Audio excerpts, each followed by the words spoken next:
Wait a minute now. You know, I kind of feel like testifying. I want everybody to feel the Spirit of the Lord tonight. Because we are blessed, we are truly blessed to be here.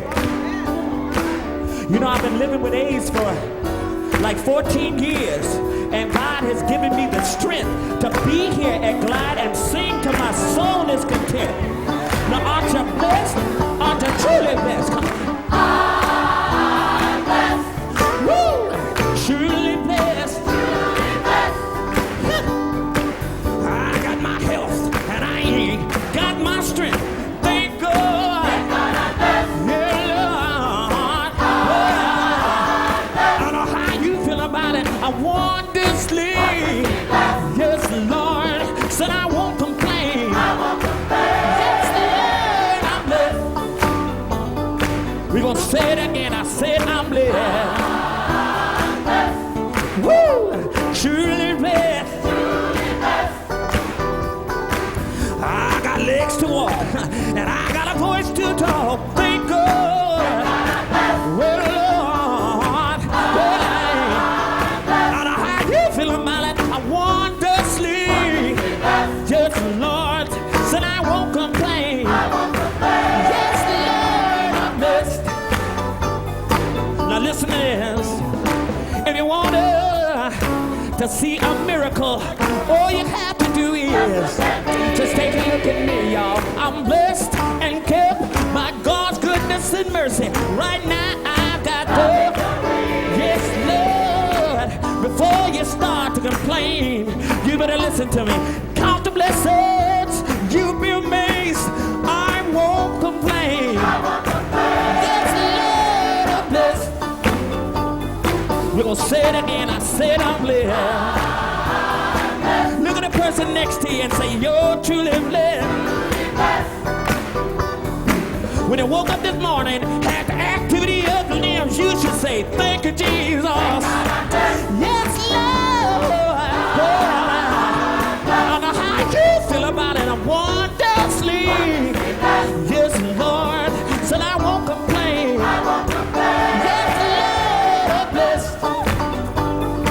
Now listen to this. If you want to see a miracle, all you have to do is take a look around you, y'all. You've been blessed and kept by God's goodness and mercy. Right now you got the yes, Lord. Before you start to complain, you better listen to me. Count the blessings, you be amazed. I won't complain. Yes, Lord, I'm blessed. I'm blessed, yes. I said, yes, I'm blessed. The Lord has been good to me. He woke me up in the morning. I'm blessed with food on my table. I'm blessed, I'm blessed. Yeah, Lord. Yes, I'm blessed. Lord, I'm blessed. And I know that I'm blessed. I could have been dead and in my grave. The Lord be my enemy. He made me behave when I was lost and I couldn't find my way. He brought me back. That's why I'm here glad today. When I was sick and it looked like I could get well, He healed my body. Right now I could tell. Oh, I'm blessed. Yes, I'm blessed. Yes, I'm blessed. I'm blessed. I'm blessed. Yeah. Woo! Truly blessed. When I woke up this morning and had the activity of my limbs, I said, thank you, Jesus. Yes, Lord. Don't know how you feel about it. I want to sleep. Yes, Lord. I won't complain. Won't complain. Yes, Lord. I won't complain. I'm blessed. Hallelujah. Praise God. Amen. Thank you, Jesus.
God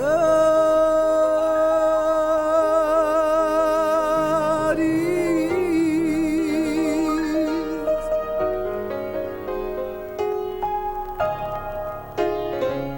my protection.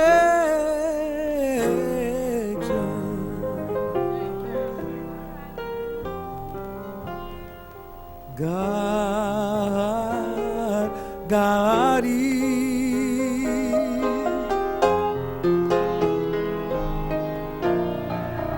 my all and all.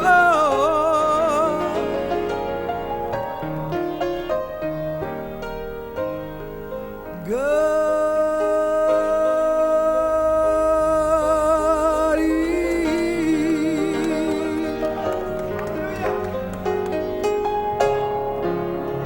my light in darkness.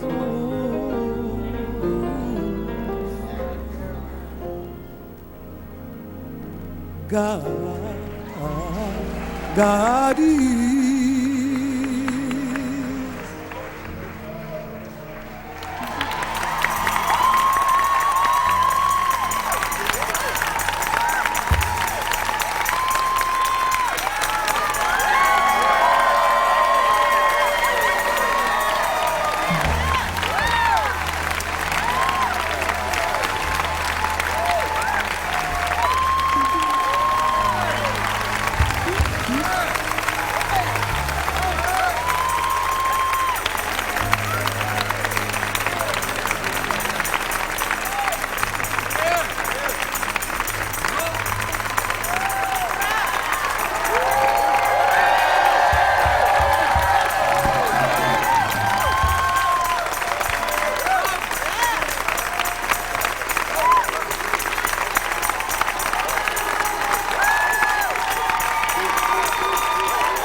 God is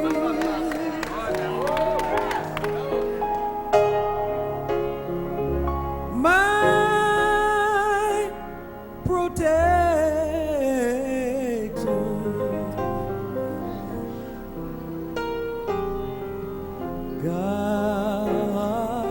God is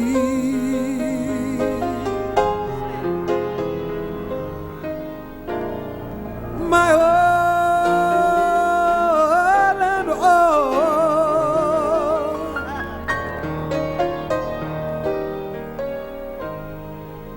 God is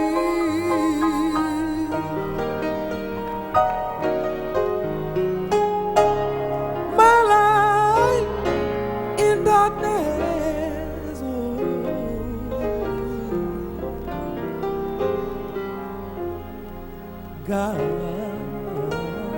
God is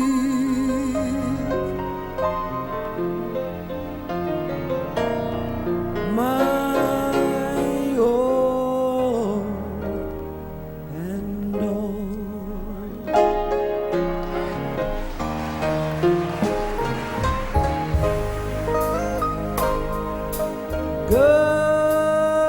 God is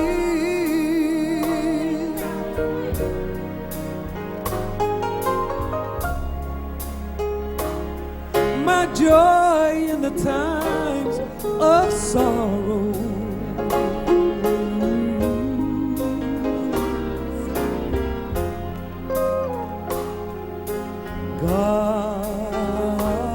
God is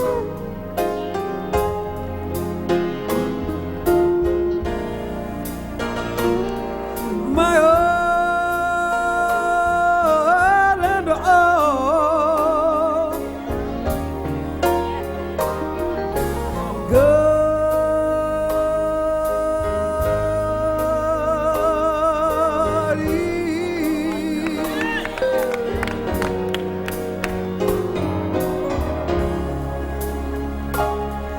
by today and tomorrow.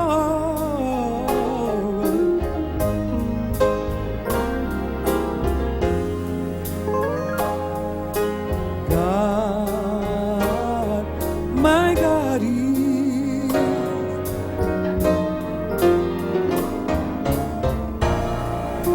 my all and all. God is the joy and the strength of my life. God is all grace, misery and strife. God is to keep me, never to leave me.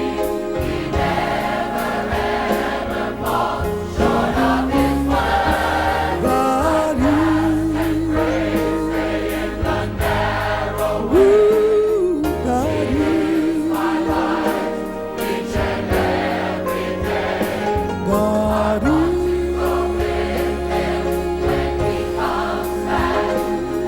I come to God and I'll never turn back. God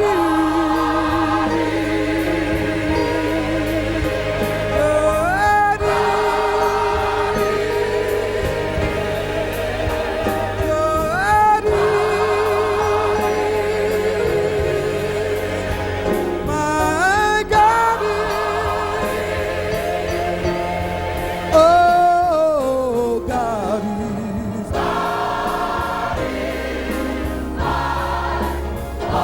Yes, He is. Yes, He is my all in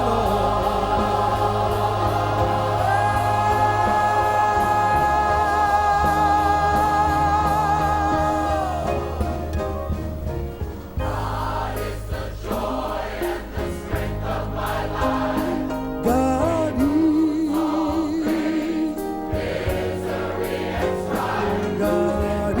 is. God is.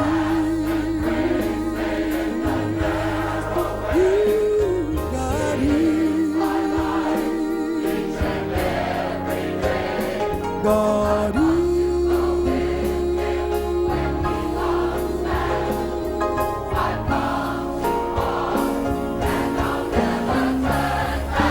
God is. God is. God is. My God is. Oh, God is. Yes, He is. Yes, He is my all in all.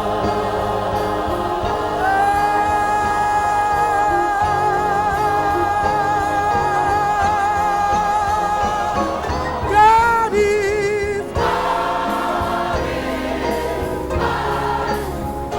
Yes, He is.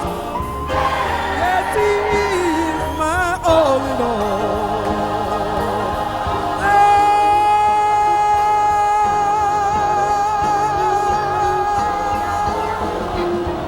God is.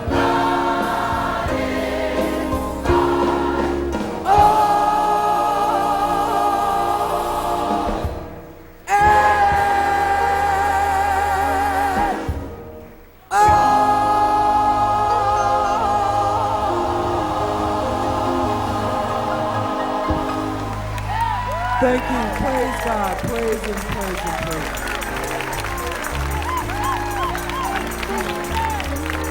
Carol Huggins. Carol Huggins.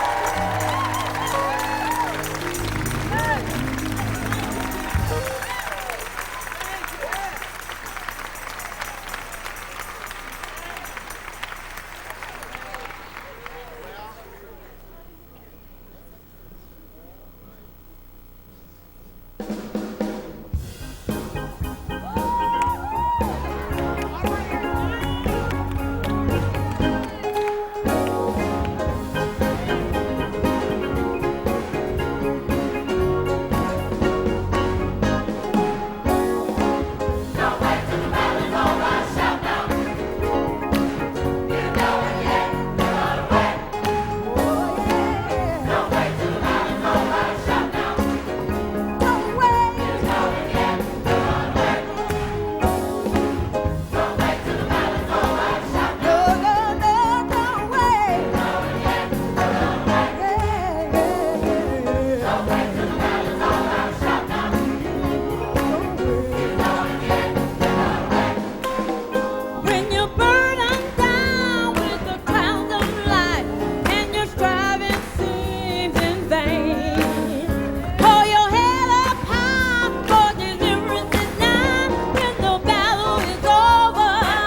Good evening, everybody. Thank you for your patience. I know that you all feel that this is an extraordinary evening, and it is my honor to welcome you to this wonderful evening, celebrating an extraordinary woman who has brought a gift to us, a gift of her message of hope and healing. Thank God, and thank you, Oprah, for bringing this gift to Glide and affirming our beloved community.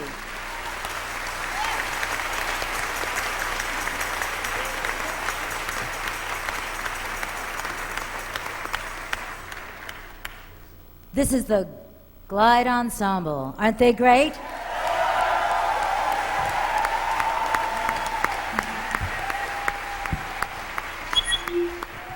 And now we're going to get a special treat from our Glide Children's Choir.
I'm always pleased to introduce the gentleman that I'm going to introduce. I know him pretty well. And I really should take advantage of the fact that I have the microphone for a change.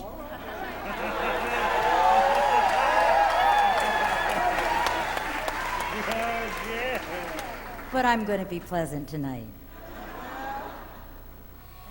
This Glide community, this beloved community, has been gathered here for over 35 years by a man, a minister, who stretched out his hands. See, Cecil, I listen to your sermons. Stretched out his hands, stretched out his arms, his life, to help people break the chains of crack cocaine, the enslavement of poverty and violence and voicelessness. This man has showed me personally that love truly does transform and free people to own themselves, to define themselves, no matter how invisible we might have felt. And then in turn, we can love others. This man, this minister, stretches out his love to all who are seeking the Spirit, and tells us that we are all accepted, that we are all indeed beloved. My beloved husband, Cecil Williams.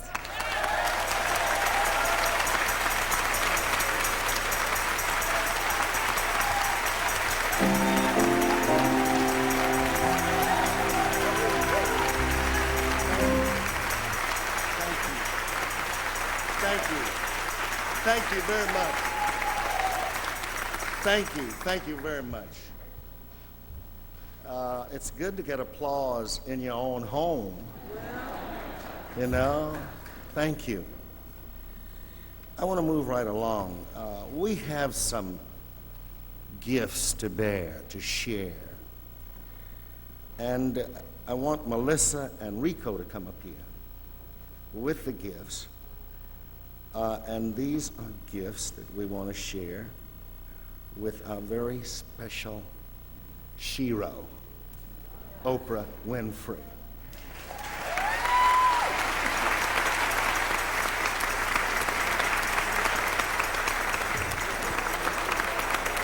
Oprah, we want to thank you for giving us children a hope for a better world. Oprah, you are the bomb.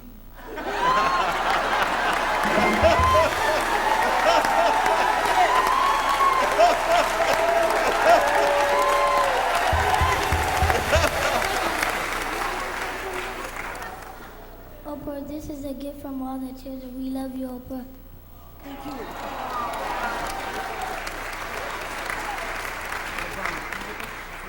Yes. I know it was you.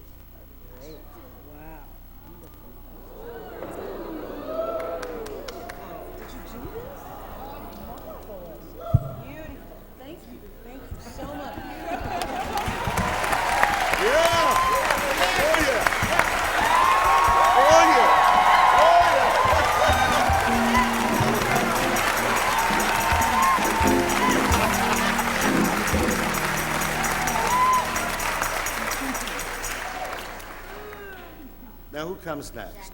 Okay, Jackie. Oprah, this is a basket of affirmations from the men, women, and children of Glide. It was crafted by the women of all indigenous nations. It contains our tears and our joy, our fears and our hope, the hope that you so have freely given to us. And we affirm your beauty, your brilliance, and pray for your continued blessings.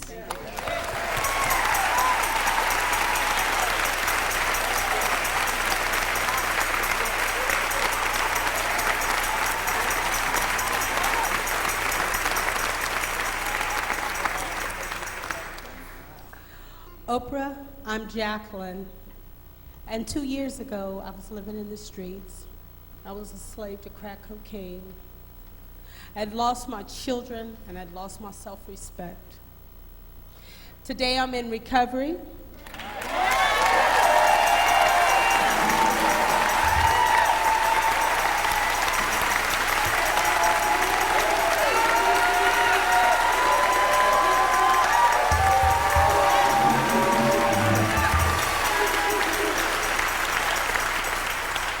Thank you. Today I have my children back in my life.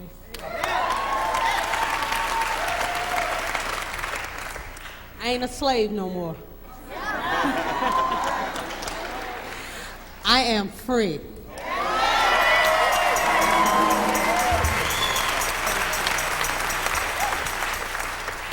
Thank you for telling my story, Oprah.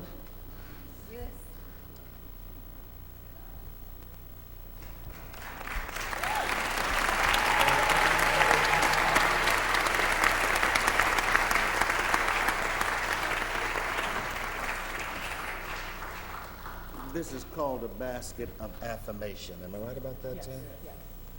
We invite you, before you leave tonight, to write. We have, I think, slips of paper. And if you would like to write an affirmation at this time and leave it in this basket, it will go to Oprah. Okay? Affirmations.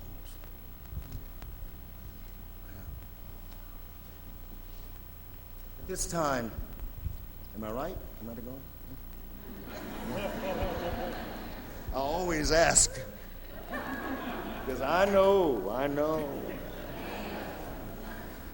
I have great opportunities come my way at times.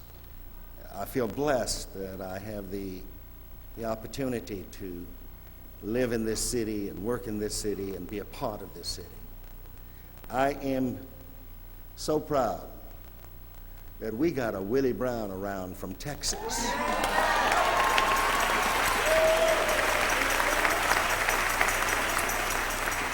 See, we come from Texas.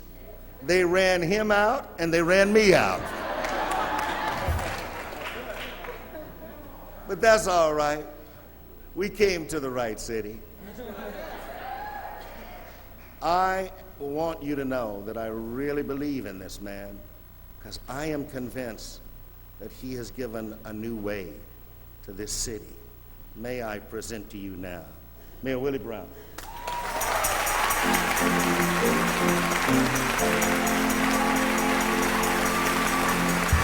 Thank you.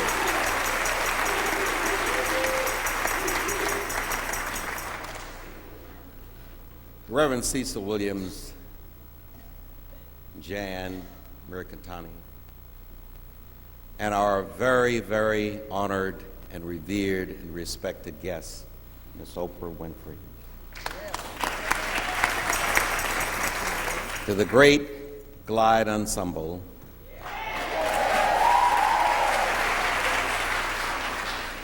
and to all of you who are assembled here as part of the Glide family.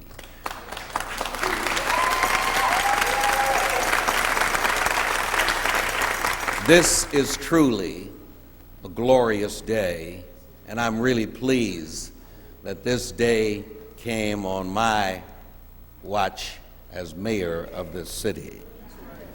And let me explain to you why.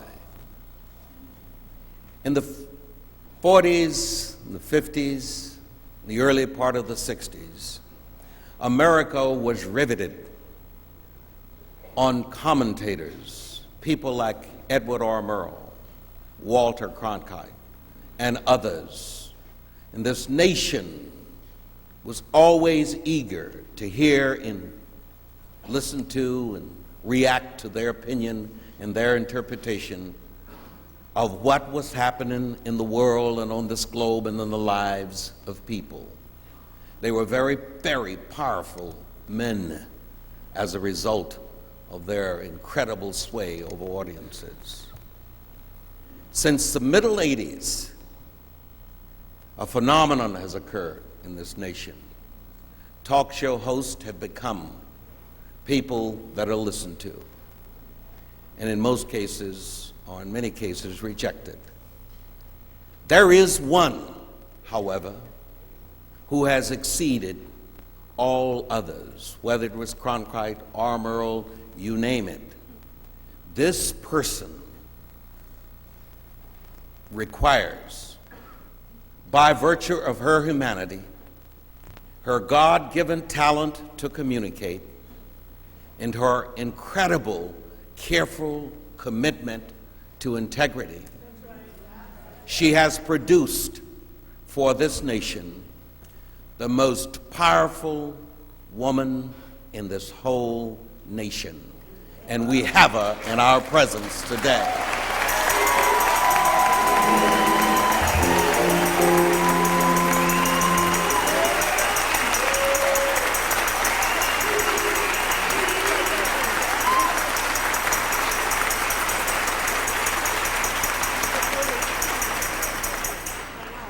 Chicago is really blessed. Do you know what I would give to have Oprah in this city?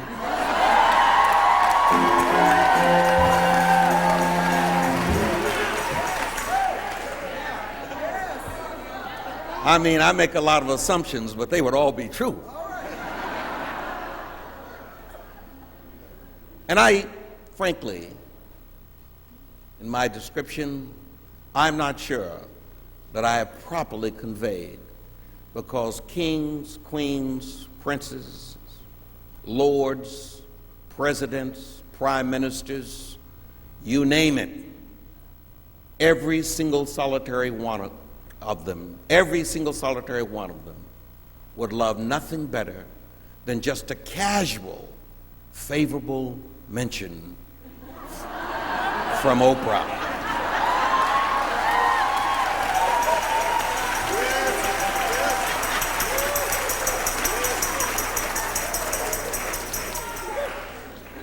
Do you know what elected dudes in this nation would give to be standing in my spot at this moment? Oprah is an institution. Oprah is what the founding fathers had in mind when they wrote the Constitution. Oprah has moved beyond wherever the standard was and has established a whole new standard. And so when Jan and Cecil penned a note to me telling me that Oprah was going to be here and that I should drop in,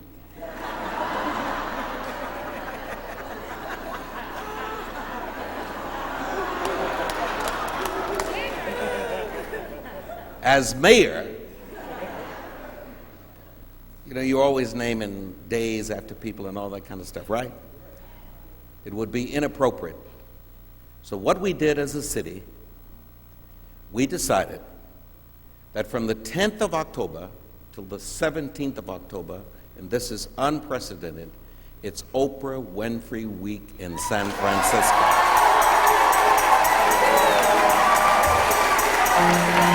A whole week.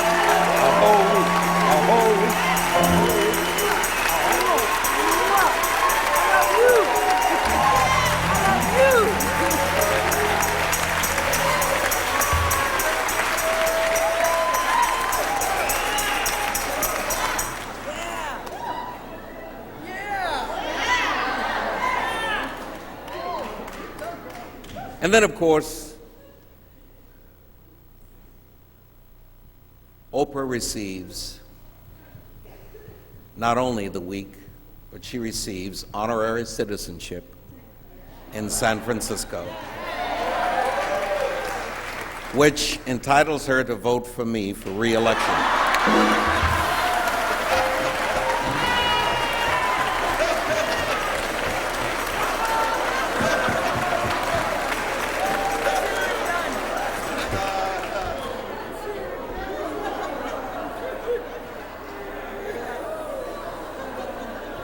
And of course, Oprah will receive, and we don't do this much. I think maybe we've done it 8 or 9 times since I've been mayor. But you know, when I arrived here, they had these little flimsy paper keys to the city, right? That's an insult. So what I did is I went to my Latino brothers in the mission, and I said, listen, Mission Dolores at one time had a key to that door, and it was a big metal key. You fabricate them, you know, you make them, what have you, weigh about 4 or 5 pounds, solid brass, and it still works.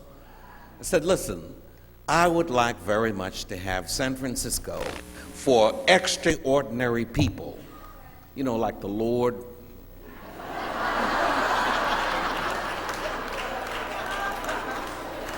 Cecil,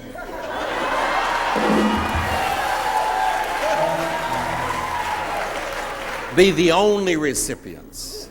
And so the key to the city that will be presented to Oprah as it is being fabricated is the key that opens Mission to Lourdes. It opens Mission to Lourdes. And then finally, very few people in America are known by just one name. The one that everybody in America knows, with the highest name recognition anywhere. And there's no confusion.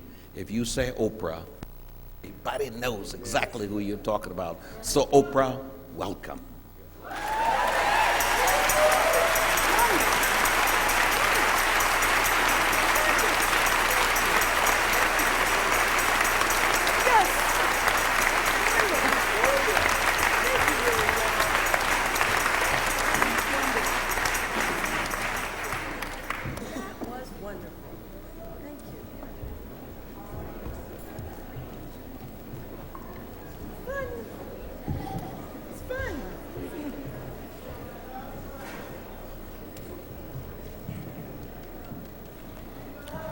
Isn't this an incredible evening?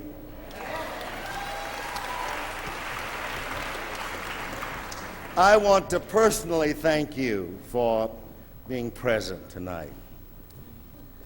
You are us and we are you. Thank you. We got so much more to do, but we sure have a lot of folks who can help us pull it off. And we want to thank you so very much from the warmest of our souls and hearts. We are gracious and blessed by you. I came to know Oprah one night when we received a call at the house from Maya Angelou. Jan answered the phone, and Maya just said, I'm coming to Easter sunrise service. What time is it? And Jan told her. And she said, I'm going to bring some friends with me. Did not say one thing about it being Oprah, right? So we just kind of casually came on in that morning, put on my little old robe, got myself together, and Jan and I started, along with several other people, out of my office to go upstairs so we could greet the people who were part of the sunrise service. And in walks Maya, and behind her is Oprah. And I'm scratching my head saying, Lord, I want you to know that I really appreciate everything you give me, but this is too much. That's Oprah. Oprah is too much. She is so human. She is so soulful. She is so knowledgeable. She is so enlightened. She is so perceptive. She is full of humanity.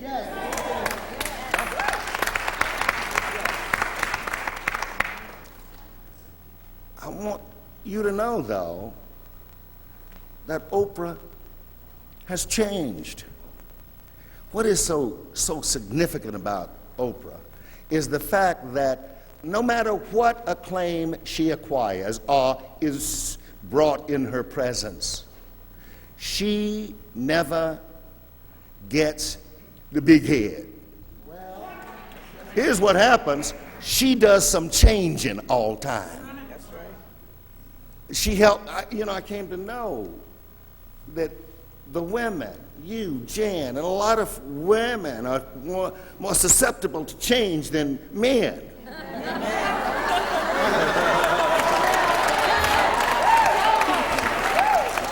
And you know, sometimes we're so hard-headed as men, we think we own the world. Oh yeah, I'm bad, you know. But the important thing is that the heartbeat and the soul beat of women change us all. And so I want to say to you, my sister, you who is pronounced by the press and people all over America and all over the world as the most powerful woman in America, let me say to you that your power is spiritual.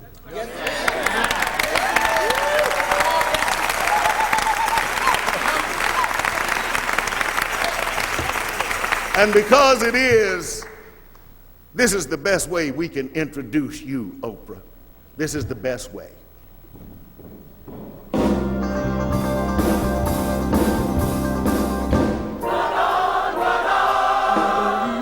Run on, see what thing ain't will be. Leave our work home, find out what waits for me. I see 10,000 stories and glories and dreams. Angels right here on earth. Our hearts are open wide, got a new light shining inside, and it makes me wanna run on, see what tomorrow will be. 'Cause I like what I see. Come on and run with me. 'Cause I like what I see. I see angels round me. 10,000 stories of glories. See what the future will bring.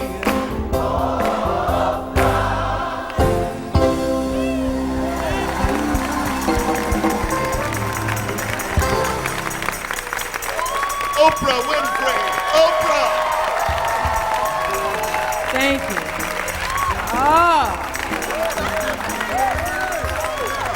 Glide. Oh, glide. Glide. God bless. I am so honored to be here. See, you know, most times you go speaking around the country, people have to call you and ask you, do you want to come? I called Cecil and asked him if I could come here. And I've been here the past, since yesterday, doing press in this city, walking up these hills, trying to make some kind of connection.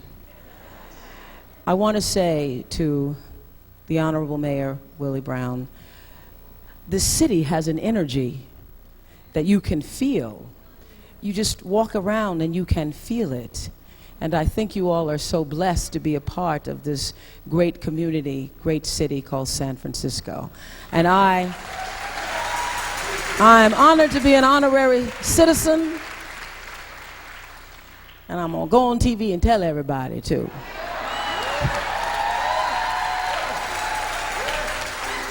Thank you. I know that many of you sacrificed and actually gave up money to be in these seats tonight. I know that you did that. And I am grateful, and I want you to know that every single dime that you have given goes to the ministry of this church.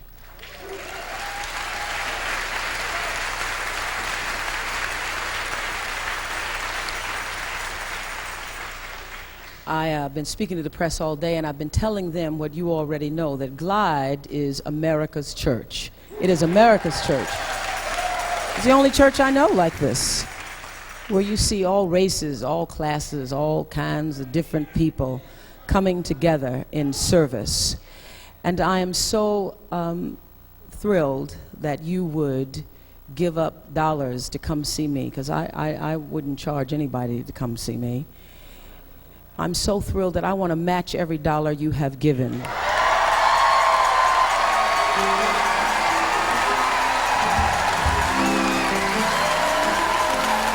Bless you.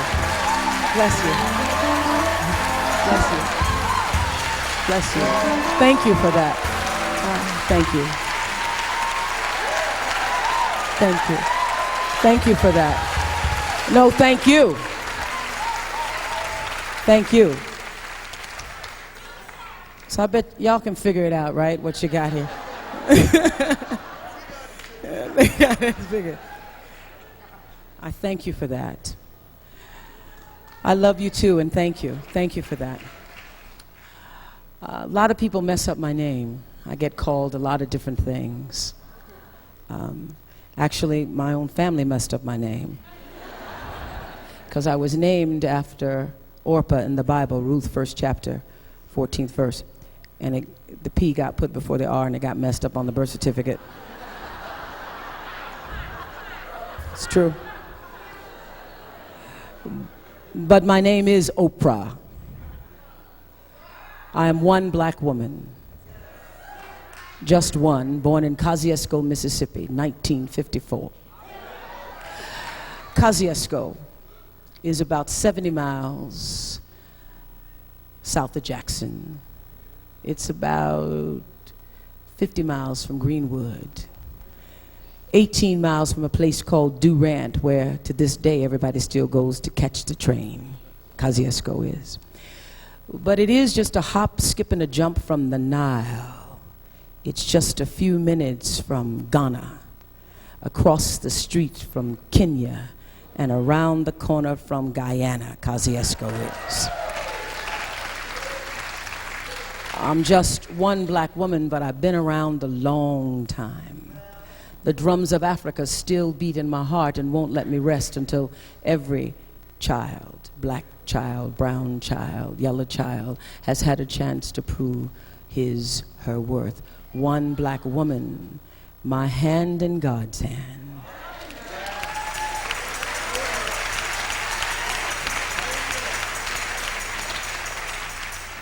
Trusting and believing in the word, knowing that the word has not and will not fail me yet. Many people now talk about my success and what I've been able to accomplish, but I grew up colored, happy to be African American now.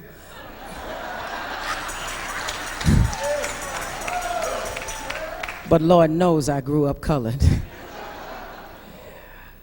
Sitting on a porch in Mississippi with my grandmother the first 6 years of my life. My grandmother didn't have much, didn't know much, but she believed and taught me to read, and I grew up reading Bible stories. And that's how I knew that there was a world beyond Mississippi and the front porch. And my career in television, film, movies, broadcasting started in a church in Kosciuszko, Mississippi.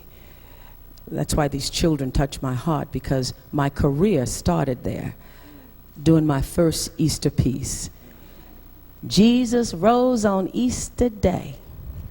Hallelujah, hallelujah, all the angels did proclaim. And all the sisters sitting in the front row fanning just like you are. Woo! They turned to my grandmother, Hattie Mae, and they said, Hattie Mae, this child sure can talk.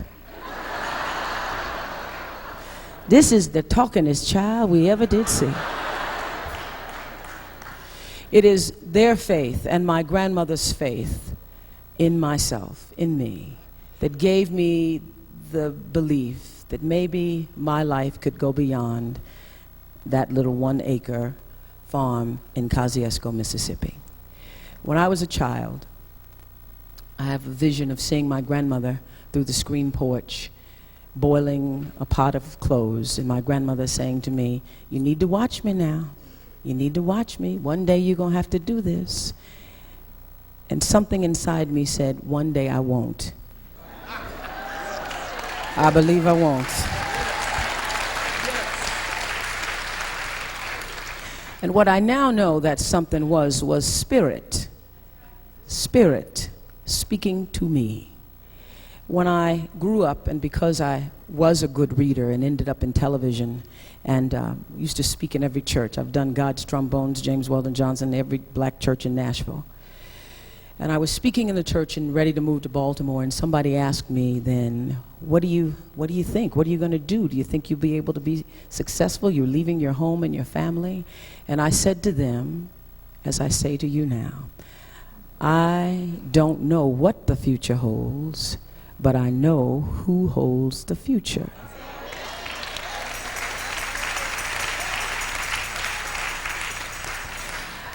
I am living testimony.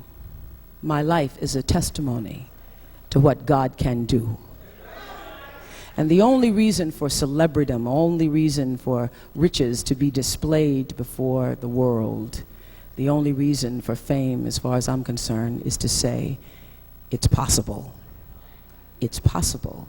It means when you see somebody, when I saw Sidney Poitier, 10 years old, I was, sitting on a linoleum floor, watching a black and white Magnavox television set. And I saw Sidney Poitier get the Oscar for Lilies of the Field. I said, a colored man did that. If he could do that, maybe I could. A colored man did that.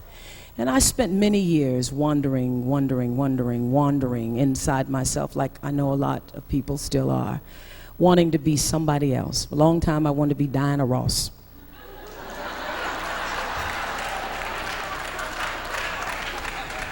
I remember the first night we saw Diana Ross and the Supremes on television. We were still colored people. And we were so unaccustomed to seeing colored people on television. I'm going to tell my age now. But so unaccustomed to seeing colored people on television, other than buckwheat, that when somebody colored was on TV, you'd spend all your time calling up everybody you knew. Colored people, colored people, colored people on. Colored people on now. Channel 7, colored people.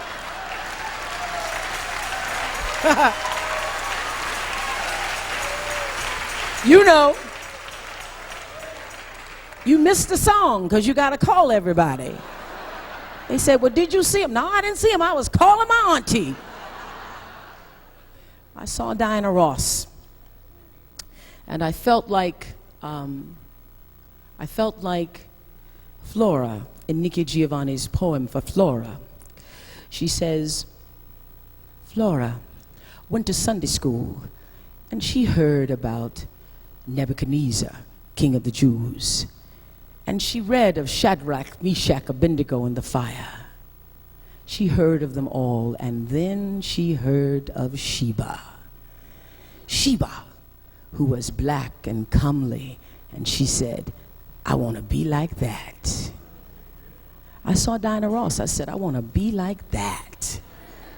I want me a wig like that.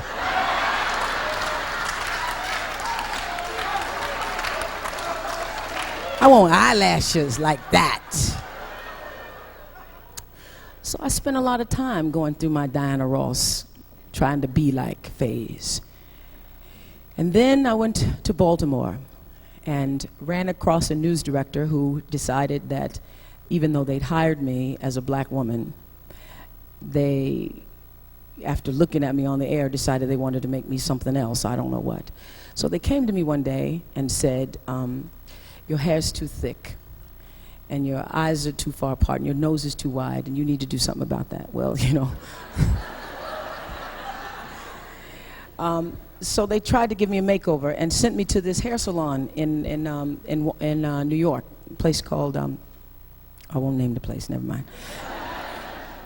And I have some sense, I know there's a big difference between my hair and your hair. I do know that. So when you go into a beauty salon, the first thing you say is, do y'all do black hair here? And the guy said, oui, madame, we do black hair. We do red hair, we do blonde hair, we do your hair.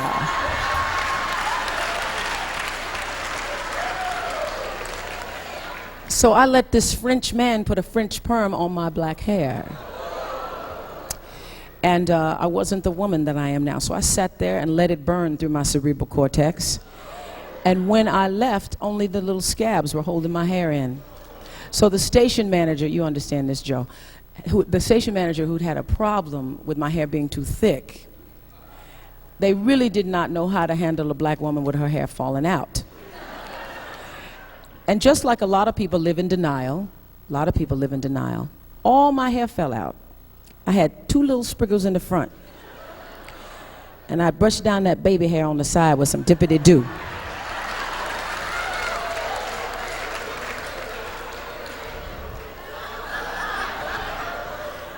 And finally, you need friends then. A friend came to me and said, you ain't got no hair.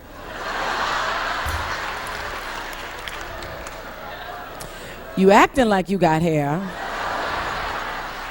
but you ain't got no hair. Everybody talking about you ain't got no hair. So management, they couldn't figure out what to do with me with no hair. You learn a lot about yourself when you are bald and black and trying to be the anchor woman on television. You come to yourself. You realize you got a boyfriend saying, listen, your hair, your crown and glory. I don't know what I'm gonna do without your hair now. You find that you're defining yourself by exterior things like hair. And it took losing my hair, going absolutely, having to shave my head and going bald, to wake me up, to realize, not only are you not gonna be Diana Ross, you don't have no hair.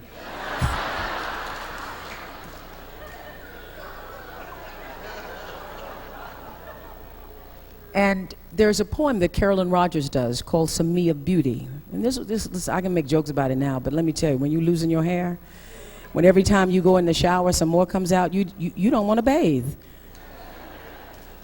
Carolyn Rogers says, I went through my mean period where I chewed tobacco on the paper and dipped some bad snuff, and one day I woke up and realized my mother's hair was gray and said, now, did that turn gray overnight? No. One day, I was forced to take a long look at myself in a full-length mirror. Sometimes you have to do that in a full-length mirror. And what I saw when I took the time to look in a full-length mirror was not some woman trying to live outside myself, not some soul sister poetess of the moment. What I saw was just one woman, black, trying to be more human, black, one woman trying to stretch out of myself, one woman. And what I felt, taking a look in a full-length mirror, ooh, I felt a root revival of some love coming on strong. And what I felt was a spiritual revelation and the root moving all up inside me, coming on strong. And what I knew was that many things were over and some me of beauty was about to begin. Yes.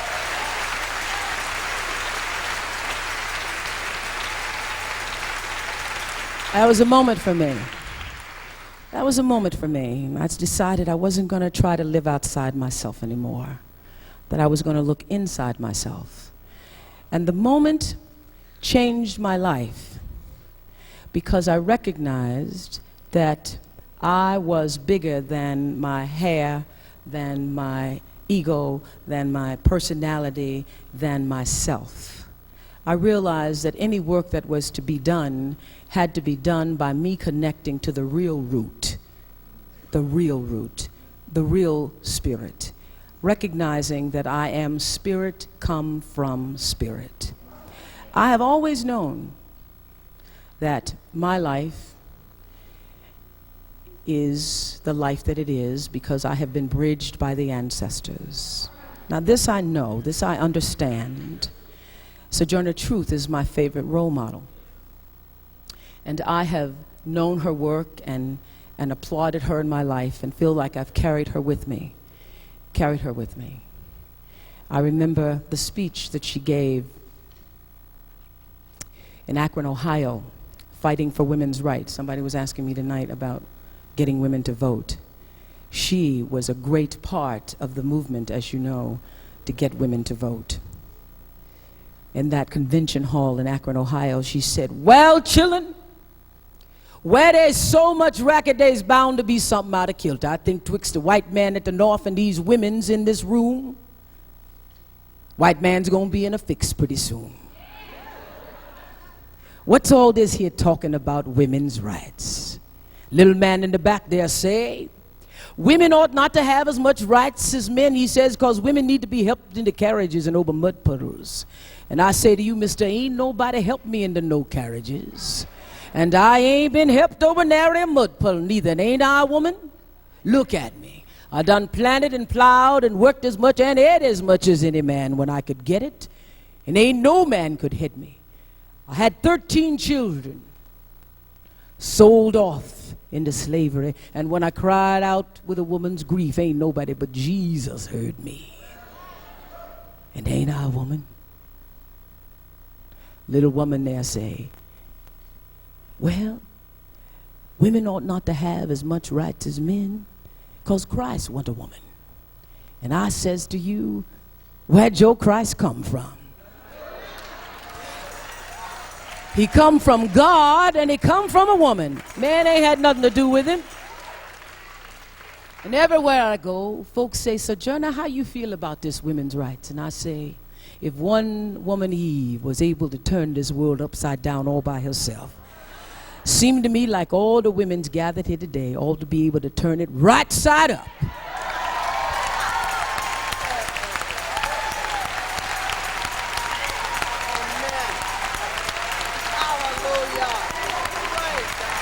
Thank you. So I know, Sojourner.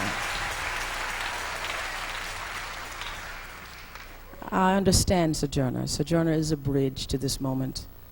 And so was Harriet Tubman and Fannie Lou Hamer and Ida B. Wells and Frederick Douglass and Crispus Attucks and all the names that made the history books. I know that.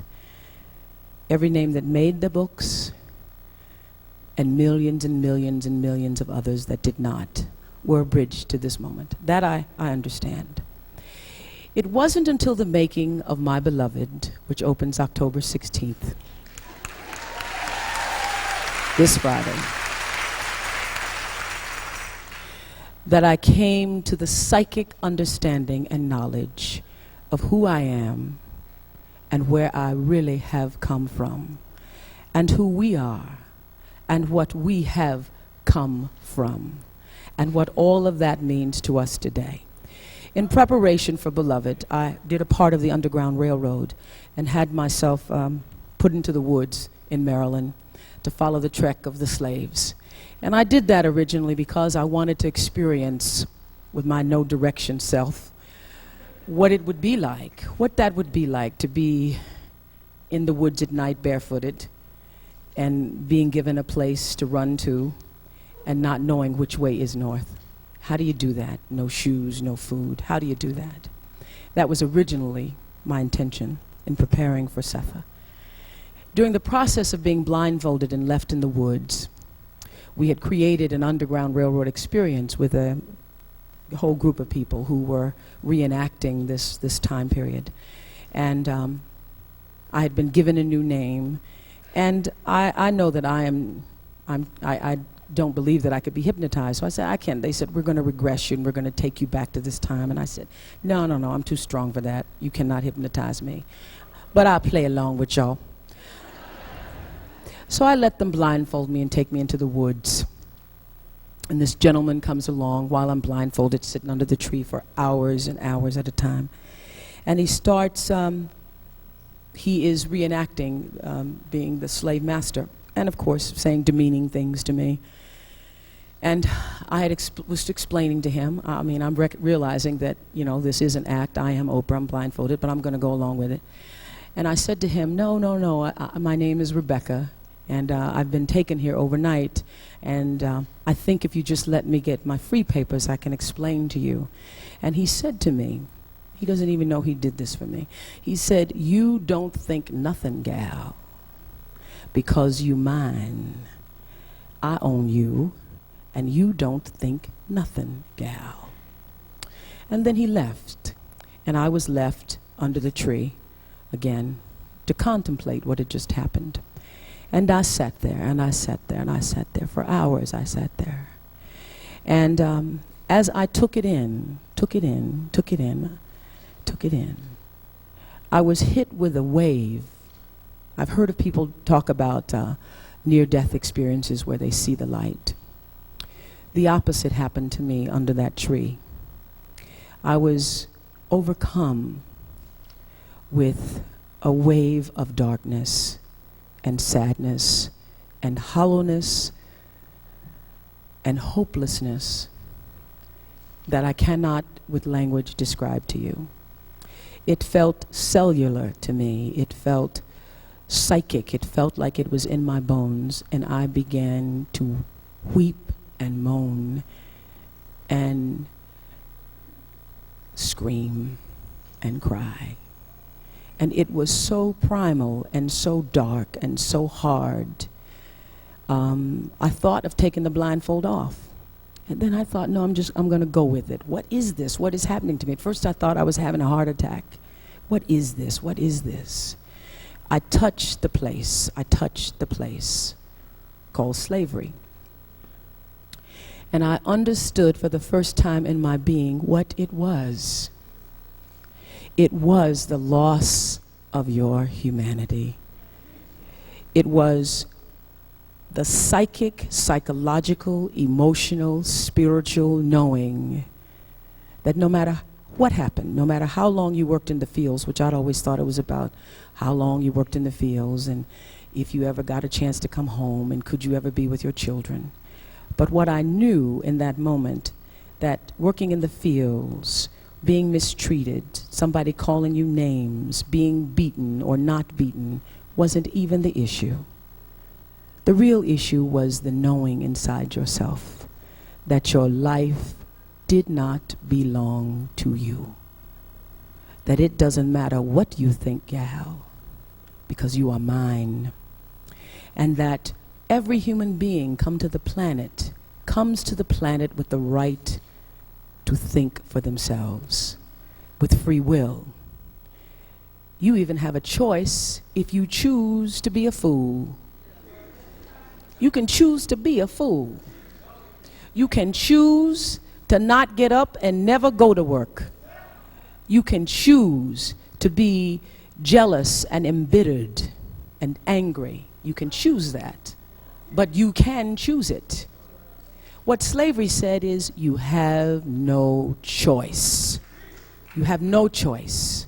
So the third law of physics, the third law of motion, divine order, cause and effect, what you put out comes back. That process is stopped if you are enslaved because you don't own yourself.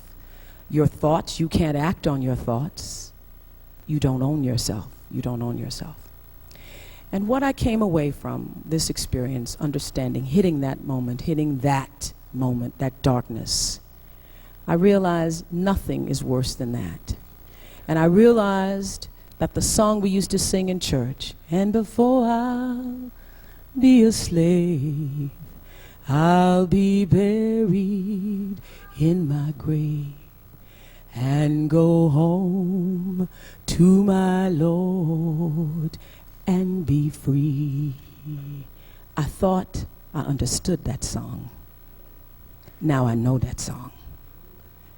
Now I know why a mother would smother her children, drown her children, take the lives of her children, rather than have them live this life of hopelessness, this life of darkness. And I came out of it knowing that I have what the character Setha did not. I have hope. You have hope. We have hope. And we have free will.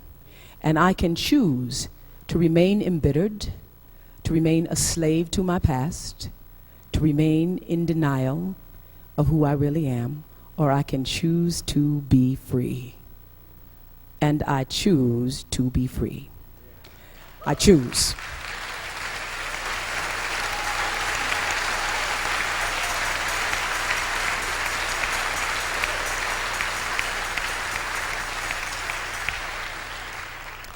And I came out of it understanding that we come from a people.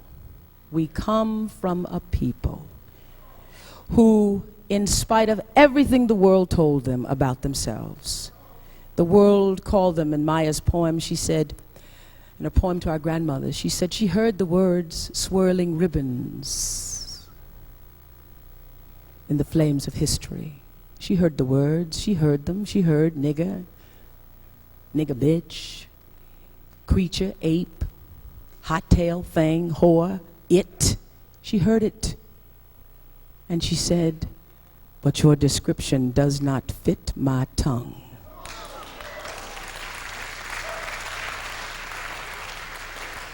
Because I have a certain way of being in this world. She heard it. And every one of us have heard the world describe who we are and who we should be and what we should do and how we should act and where we should go and how we should think. Inside yourself, you know your description does not fit my tongue, because I have a certain way of being in this world. I know who I am. I know who I am and who we are. Regardless of how your great-grands and great-greats immigrated to this country, however they got here, however big the boat was, however they came, the sacrifices that they made for your life, not knowing the language, having to sleep 6, 7, 8, 10, 12 in a room, working 3, 4 jobs, not being able to have for themselves, sacrificing so that you might be able to have shoes, go to school, learn the language. You've been paid for. We've been paid for. That is the price they paid in order for this evolution to be possible. This is who we are. We come from a people, regardless of your ancestry, who, in spite of what the world told them, define their humanity by their spirit. Because somehow, and can you imagine this? Can you imagine what it is like to live in a world where not one single thing validates your existence? There isn't a newspaper, not a word spoken, not in the master's house, not around you, not in the field, not from your fellow man, brothers and sisters. Nobody ever says that your life is worthy of living. But inside yourself, you find the courage to say, I believe I'm better than this. What it takes to do that is the most powerful essence on earth, to look inside yourself in spite of what the world has told you you are, and say, I believe I'll run. See what the end will be. Which way is north? Where is the Ohio River? How do I get there? I don't have shoes, but I believe I'll run. I don't have food, but I believe I can make it because I know I'm better than this. This is who we are. This is where we come from. And because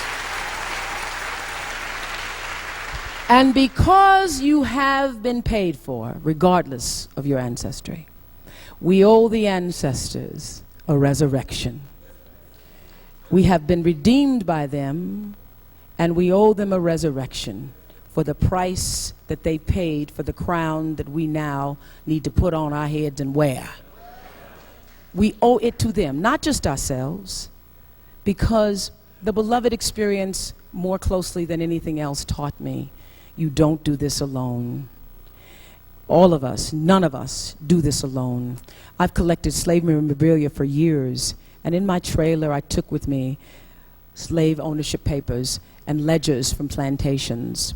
And every morning before doing the scenes, I would call their names by age and name and price. The ledgers I have the slaves listed along with the plows, how many cattle, how many mules, how many pieces of furniture. And I would call them by name and call them in and call them up and do the scenes in honor and reverence to them. Knowing and recognizing that none of this, none of anything I have created, you have created, we have created, we did alone. And knowing that they are the foundation upon which we stand. And if they could do that with nothing, coming from the darkness, the hollowness, the bitterness, the hopelessness, if they could do that with nothing, my God from Zion, what could we do now?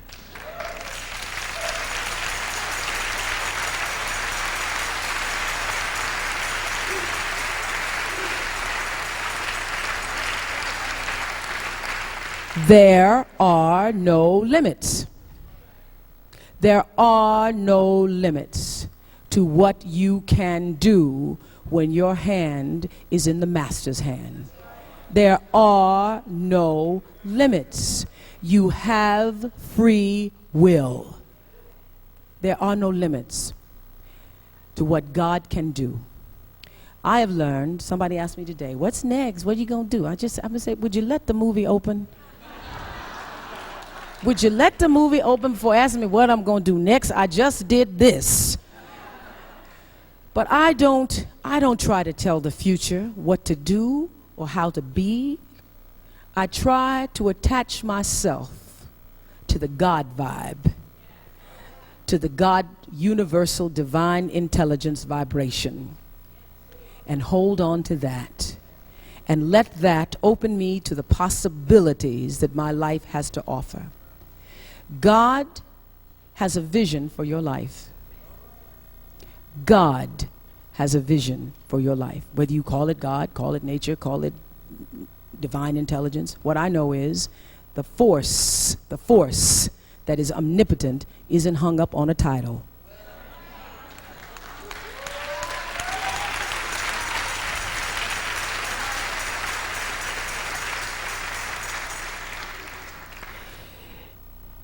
What God is willing, ready now to do in your life is dream a bigger dream for you than you have ever imagined. And every one of us in this room tonight has the power to live a fulfilled, joyful, peaceful, exuberant, glorious, and triumphant life that is waiting for you in this moment, not tomorrow. And the reason I know it is because God has proven it time and again. You have been paid for. The ancestors have proven it, and they are waiting for us to fly. They are waiting for each of us to create and be a phenomenon in our lives. A phenomenon in our lives. My favorite poem that I dedicate to the men and women is a poem by Maya called Phenomenal Woman. And I have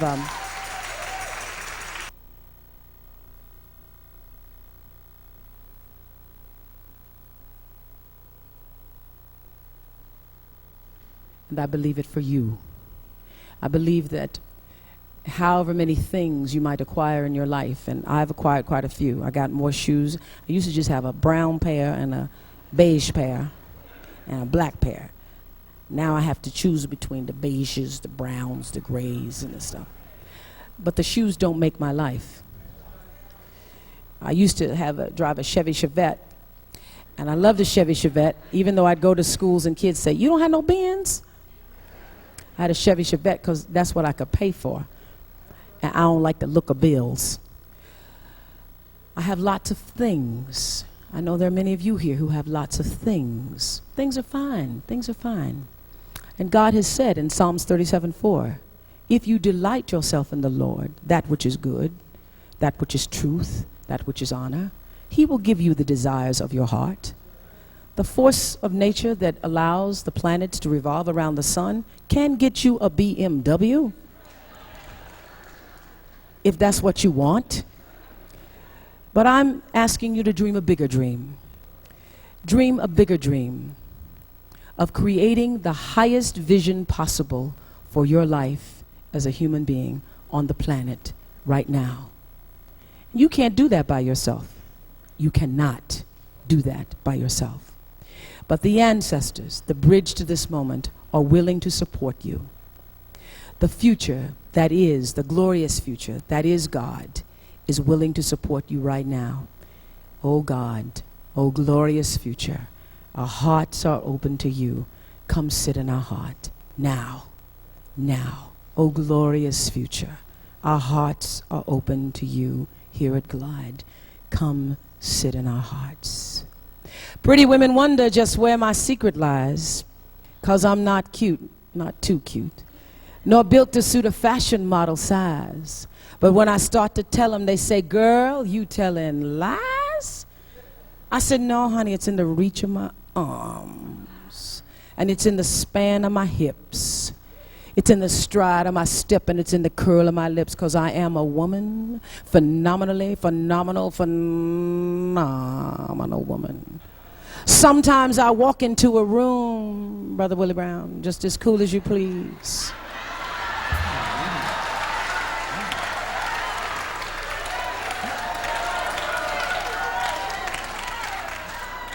And to a man, the fellas either stand or fall down on their knees. And then they start swarming all around me like a hive of honeybees. I said, whoa, must be this fire in my eyes.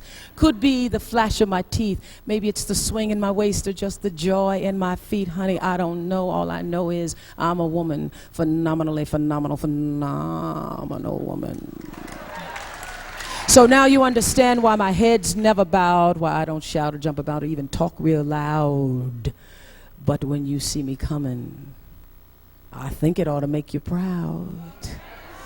I say it's the click of my heels, it's the bend of my hair, this Ultra Sheen Permanent Cream Relax.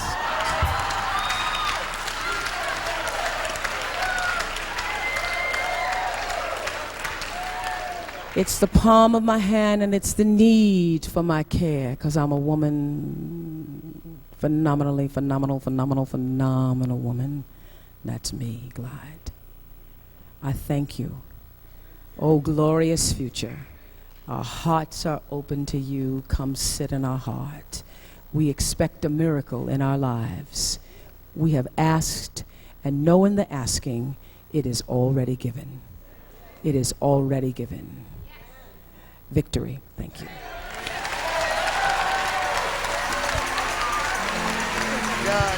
God.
Oprah!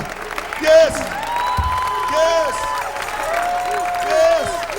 Oprah!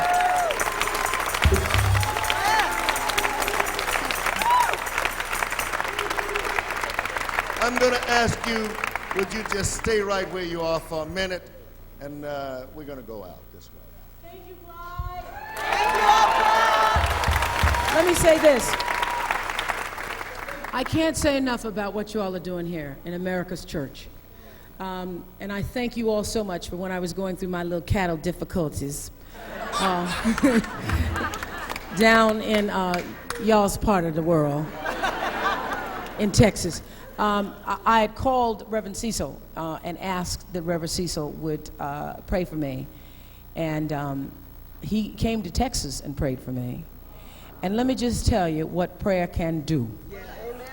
He came to Texas and prayed, and they had on the witness stand the day they were having the prayer circle. This is, God knows, this is the truth. Y'all know I wouldn't be lying in church. But it's just such, it was a miracle. The man who was the leading world's expert in BSE, you know, talking about the cows and what I'd done to the cows, was on the witness stand, world leading expert. And all of a sudden, the man started to cry. He was testifying against me and broke down and started crying. And all the lawyers were looking at each other saying, "You know what happened? You know what happened? I don't know what happened. What happened?" I said, "They're praying for me right now." And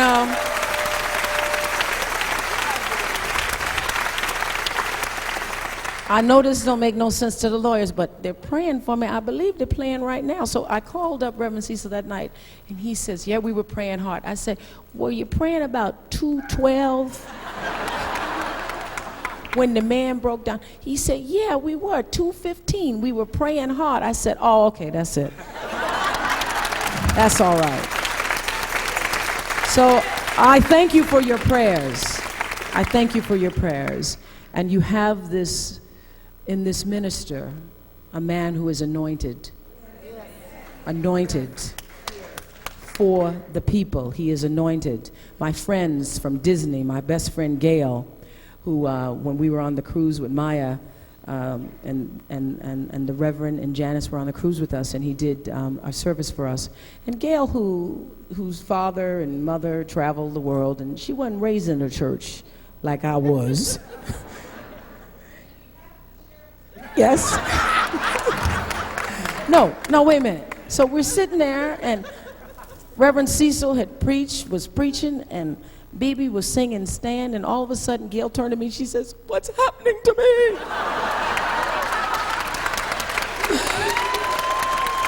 What's happening?"